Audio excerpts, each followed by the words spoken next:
হ্যাঁ বন্ধুরা, সুদ ঘুষের ওয়াজ করার কারণে আজকে এই ইমাম সাহেবের চাকরি চলে গেছে। শুনি ওনার মুখী। আসসালামু আলাইকুম রহমতুল্লাহি ওয়াবারাকাতুহু। আমার নাম হচ্ছে মোহাম্মদ রফিক আল ইসলাম। আমার জন্মস্থান ময়মনসিংহ জেলা ত্রিশাল উপজেলা দরিরামপুর বরকুমা।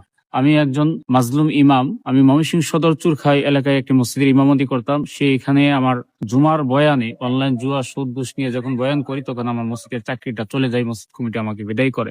পরবর্তী মসজিদ কমিটি তারা ক্ষমা চেয়েছে যেহেতু অন্যায় অবিচার করিয়াছে। ঠিক তেমনি ভাবে যেদিন আমার চাকরিটা চলে যায় এর পরের দিন আমার স্ত্রী সিজারিয়ান অপারেশন হয় এবং এর 1 মাস পার না হতে আমার 2টি অপারেশন পেটে হয়েছে, অ্যাপেন্ডিসাইট এবং আলসার।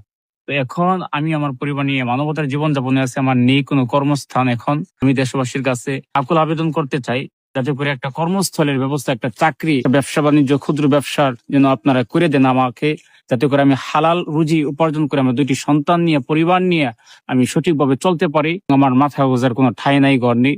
যদি কোনো ভাই থাকেন যে একজন ইমামকে 5 ওয়াক্ত নামাজ মসজিদে পড়াইছেন, আমাদের ইমামতি করিয়াছেন, সেই ইমামকে, ইমামের পরিবারকে মাথা গোজারের জন্য একটু ছোট একটা ঘর করে দিবেন। তোমরা আমার এলাকায় আইসা যাচ্ছে বাসের মাধ্যমে এবং প্রিয় ভাইরা যারা আছে ভিডিওটা আপলোড দিবে, যাদেরকে দেখতে পাচ্ছেন ভাইদের মাধ্যমে আপনারা অবশ্যই আমার এলাকায় আসবেন যাচাই বাসের মাধ্যমে। আমি শুধু চাই আমার পরিবারটা নিয়ে যেন নিরাপদে থাকতে পারি এবং ছোট একটা ব্যবসা হালাল ভাবে রুজি কামাই করে আমি সঠিক হ্যাঁ ভাইরা, আপনারা ওনার মনের কথাগুলো তো শুনলেন।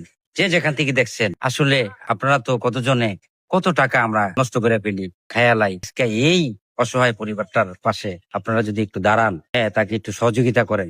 এই একজন ইমাম সাহেব হক কথা বলার কারণে আজকে তার এই চাকরিটা চলে গেছে। কোরআনের কথা, আল্লাহর কথা, হাদিসের কথা বললে আমাদের সহ্য হয় না, কারণ আমরা সারা জীবন করি খারাপ। আর এই ময়মনসিংহ এরিয়ার যদি কেউ আমাদের এই ভিডিওটা দেখেন, বিশেষ করে আপনারা শেয়ার করে দিবেন, এই ভাইয়ের পাশে দাঁড়ান। এবং আমাদের পক্ষ থেকে আমরা যেটুকু সম্ভব আমরা চেষ্টা করব।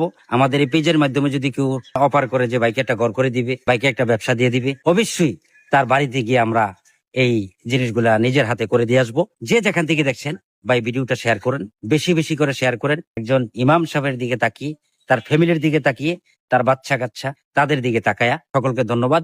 আসসালামু আলাইকুম।